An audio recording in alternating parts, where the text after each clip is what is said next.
What, you might wonder, has he got to be so cheerful about? Serious? I thought they were winding me up. Nick Clegg was smiling today, and not just because he and his wife dropped in unexpectedly to buy sweets for the kids. The Liberal Democrat leader has convinced himself that he can convince Britain to keep him, to keep his party in government after the next election.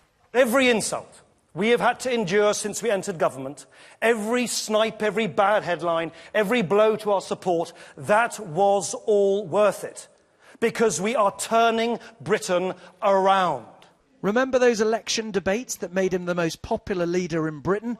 The man who's now the least popular is already preparing for the next ones. David Cameron will say to Ed Miliband, "You're irresponsible, you're going to drive the economy to ruin."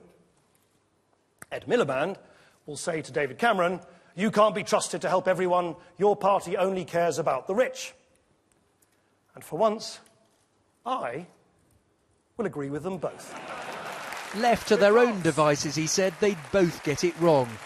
Listing all the things he'd stopped the Tories doing in government, he presented himself as the man who likes to say no. Inheritance tax cuts for millionaires? No. Bringing back O-levels and a two-tier education system? Nope.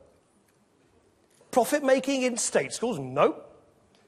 New childcare ratios? No. Firing workers at will without any reasons given? No, absolutely not. And the list went on and on. What would he stop Labour doing if he was in coalition with them? He couldn't say.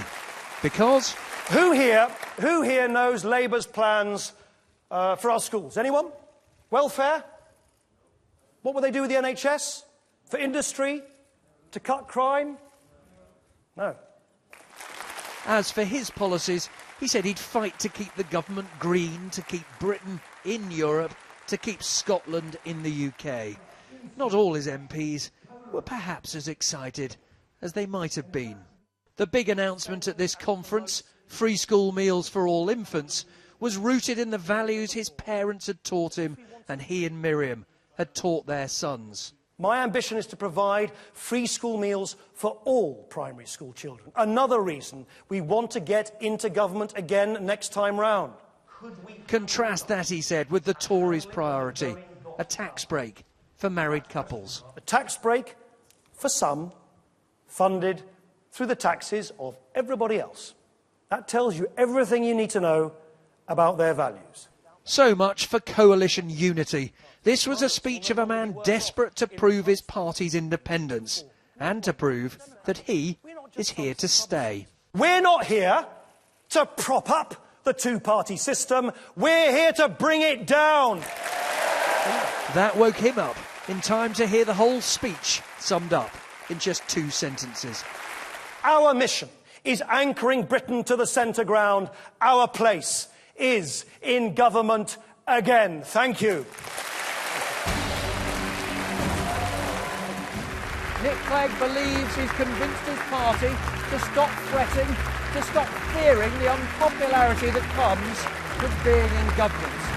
Now his task is to convince the country that they should be in government all over again.